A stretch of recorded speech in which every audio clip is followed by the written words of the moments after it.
Hey everybody, how's it going? It's Ronald Magwood Blackwood. I'm here with Sergeant Kelly Griffith of the Richland County Sheriff's Department. She's been with the department for approximately 10 years and been a hostage negotiator for 4 of them. She's the last person you want to meet unless you're thinking about working with us. Come to rcsd.net, hit that hamburger contact, work with us, and she'll be the first person you see. Yeah, yeah. So, talk to us a little bit about your hostage negotiating. What's the overall? The aspect of our job, it's basically in any situation, any high stress situation, our job is to get there and resolve that peacefully. We work with several different skills that kind of all compound together. We have team coordination. If I'm on the phone with the the suspect, or the person that's in crisis, then I have somebody sitting next to me who is also is called the coach. And my job as the person, the contact, is to be solely in contact with the person in crisis. The coach is giving me questions, sliding me questions, saying, okay, ask this, ask this, ask this. Then we have a scribe. That scribe is keeping notes of everything that's being discussed while we're on the phone with this person. And then we have a runner that runs back and forth to the command post that will keep the command notified and the SWAT teams notified as to what's going on and where we're at in the negotiation side of it. But along with the team coordination, we have communication skills. We have to be in emotional control of ourselves, because there's been times that I've worked, was negotiating with somebody who was who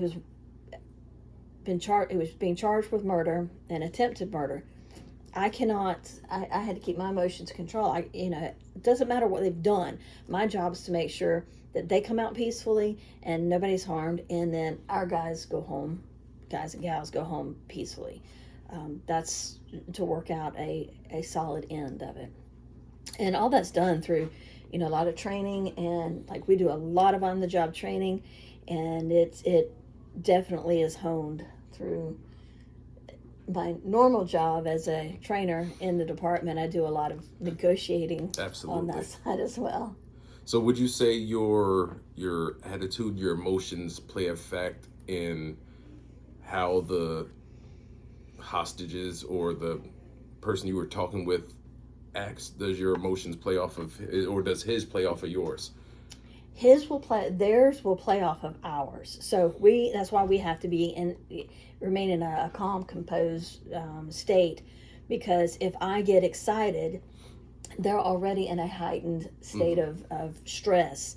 And if I come in with that same height, then they're going to go one above it. And that's obviously not a good thing to Yeah. do.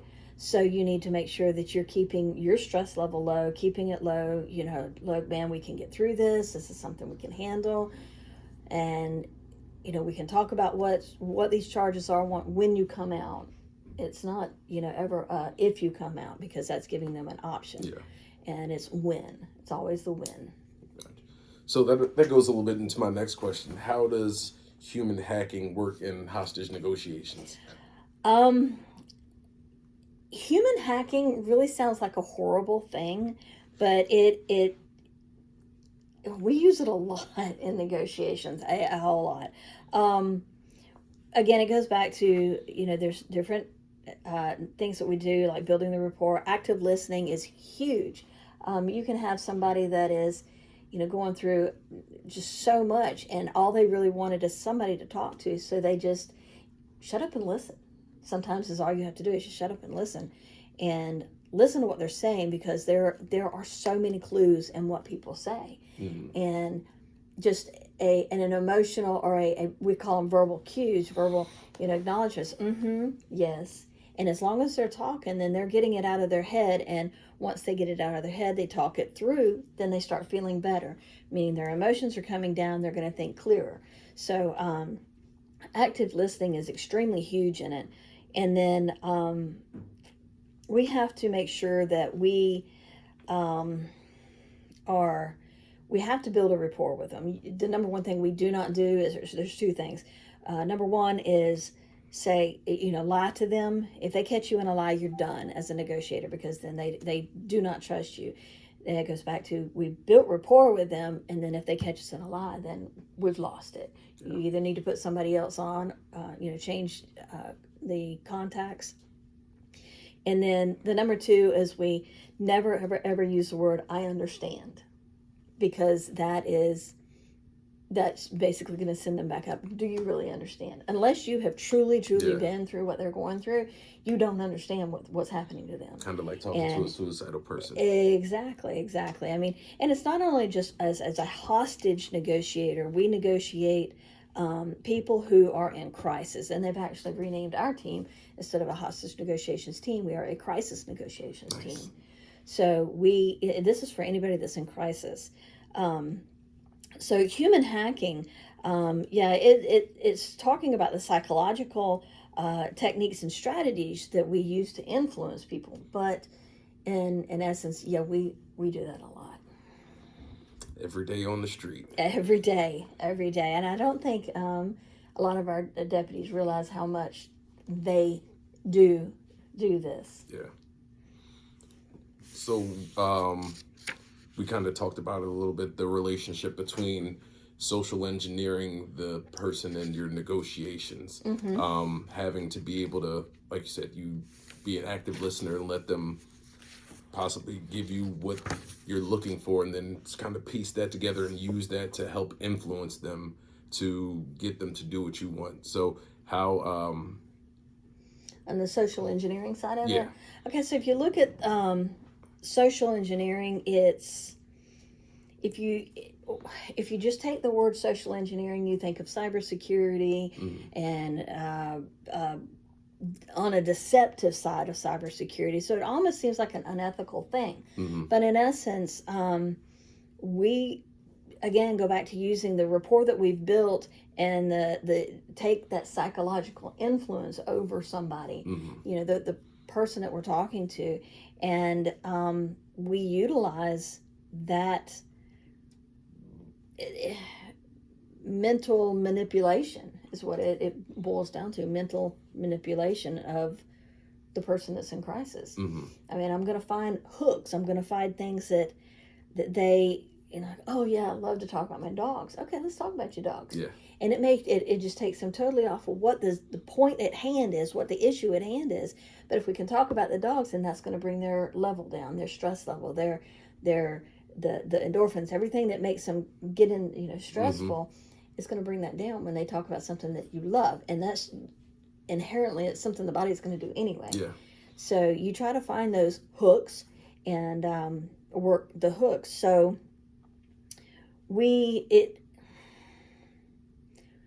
while we always aim for a peaceful resolution to the problem, and don't always get it, but we do try to mentally manipulate, which is your social engineering side of it.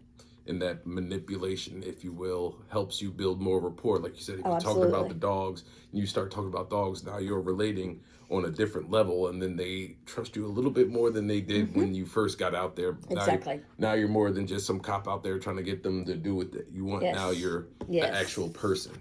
Absolutely. How does profiling work with the negotiation process? Profiling, when we're profiling, a lot of people think that it's, they hear the word profiling, they think it is a bad thing. But really what we do as negotiators when we are profiling, we do that. We're listening to them. What is the main thing that what is their argument? I mean, are they upset? Are they influenced? They want to enact a change? Are they scared? So we're profiling. So we need to listen to what they're saying and what they're talking about to make sure how we are going to work our answers on the profiling side of it. There's several other things that we, when it comes to the profiling, you had to skip questions on me, didn't you? Gotta keep you on your toes. Keep me on my toes here. I get my notes. I did make notes, but like I was saying, identifying the personality types, and then I mentioned hooks earlier. Their motivations, their needs, what motivates them. That's what we would call their hooks. Mm-hmm. Figuring those out, and then what is their communication style? How would they, if they're prior military, if you can get somebody on the phone with them that are talking to them that is also prior military, they know the lingo Yeah. more so than what I would know, and they can discuss it, and that is huge in trying to bring somebody back out of it. Then we do a lot of mirroring. If they are talking about something and we're like, oh yeah, I really like that as well. This is what I like about it. One of the big things I use, and for some reason it has always seemed to work well with me, is food. What's your favorite food? Everybody loves food. And I've been able to get more out of people just by asking, what's your favorite food? So just profiling that side of it. It could be it could be steak. I had this one guy who I had to deal with a lot in one of the regions out in the Sandhills, and his was pot roast. Love a good pot And roast. I could do, the dude was bigger than you, and I mean, he could break me in half in a heartbeat.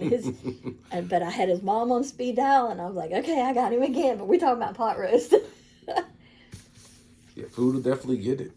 So, but yeah, profiling. We do use it, and not in a manipulative way, that type of a manipulative way, but we do utilize profiling a lot. Using your powers for good instead of evil. True that.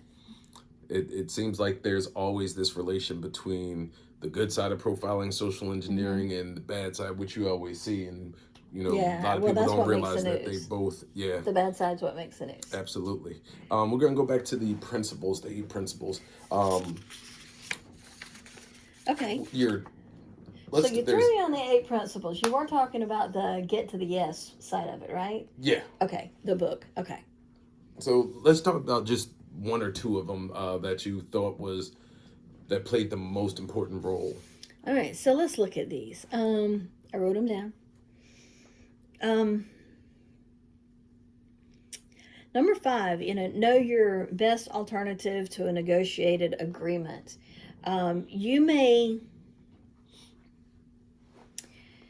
There's going to come a time that you are working with somebody, and I'll give you an instance, is if they are also hearing other voices in their head, they're not going to listen to me. They are just not. I'm just another voice in their head.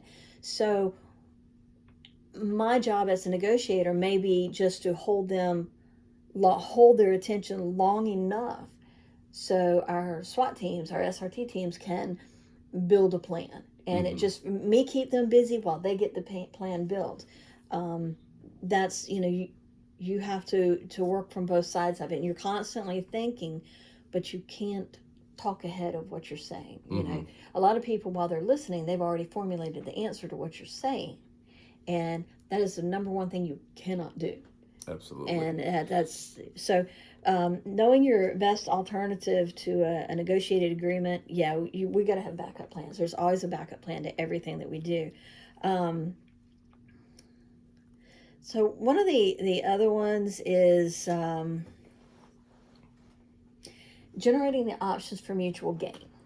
Okay, I like that one because when I use this one, it's not I said this before, I'll start the negotiation and I'll start immediately out the bat. Probably 2 to 3 minutes in the conversation. Well, when you come out, let's talk about your plan to come out. And they may cut you off and say, nope, I'm not talking about that. I don't want to. I'm not coming out. Okay, and then we move on. It's like an ebb and a flow. So every time you move into the positive, you move a little bit further. So every time I say, when you come out, let's talk about the plan, and they may cut you off. So it may take me 15 times to get the whole plan built out, but each time you're making a gain on it. And you may have to stop and explain a point of it. So when you come out, this is what you're going to do. Now, they will have and I'm very honest with them. You're going to have the weapons pointed at you. They're going to be yelling at you. But you make sure that you keep your hands up, keep your palms facing forward. If you need to hold the phone in here so you can yell at me, keep it on speaker. And I've done that. I'll say, I'm right there with you. I will come see you once they get you in custody. Well, they're going to hurt me.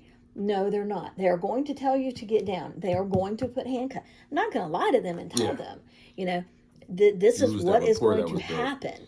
And so it's as you're talking, you're gaining their trust more and more, and I really do like that one. Those are my two favorites. So you basically don't go from you don't increase your ask right away, right? You Yep. say, you go for small, you get that little rapport built. Okay, now that I've gotten something from you, let me, ask you for this, and then you don't go straight for the big goal because, like you said, it takes time because sometimes they are willing to go a little bit, give you a little bit Yep. at a time, and Yep. not just go all the way. It is definitely a quid pro quo. Now, as the lead negotiator, if you're on the phone, if you're the contact, you want to make sure that you can't. I don't have the power to give anything. I want a car. Well, I don't have the power to do that, but I can send it up to the chain of command. That buys time. Yeah. So I continue talking. So we continue talking. Well, what about my car? Well, I've sent it up to the chain of command. I just motioned for my runner to go check the chain of command and to go see what's going. So it may be a few minutes before he gets back. So it gives me a few more minutes to start to keep picking away at getting them to come back and come out for that peaceful resolution. Now, when they come back and say, well, no, when I finally do tell them, no, we can't get you a car, that may go awry, and then you got to bring them back down. Yeah. But we do start with, are you thirsty? And, well, let me get you some water. I'll get some water there. And so there's quid pro quos that go, you give me, I'll give you. Okay, if I get you some water, you're going to have to give me one of the people, Gotcha. the persons that you have, or you're going to have to give me something.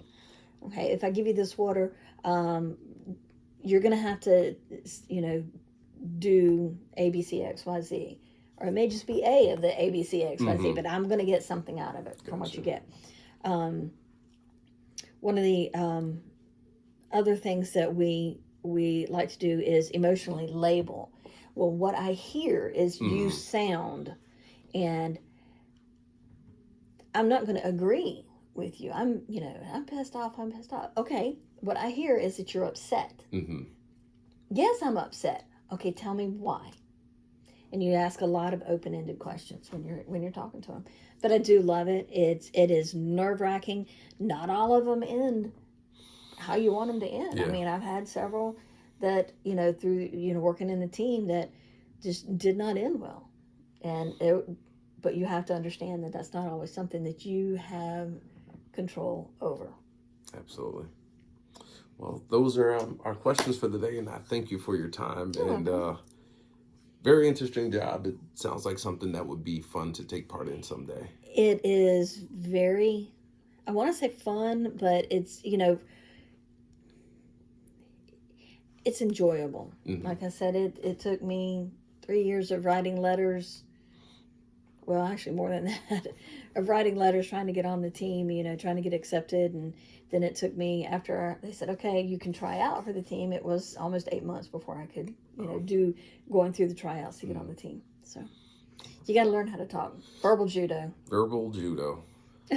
Well, that's all. Thank you for your time. You're welcome. Glad to be on here.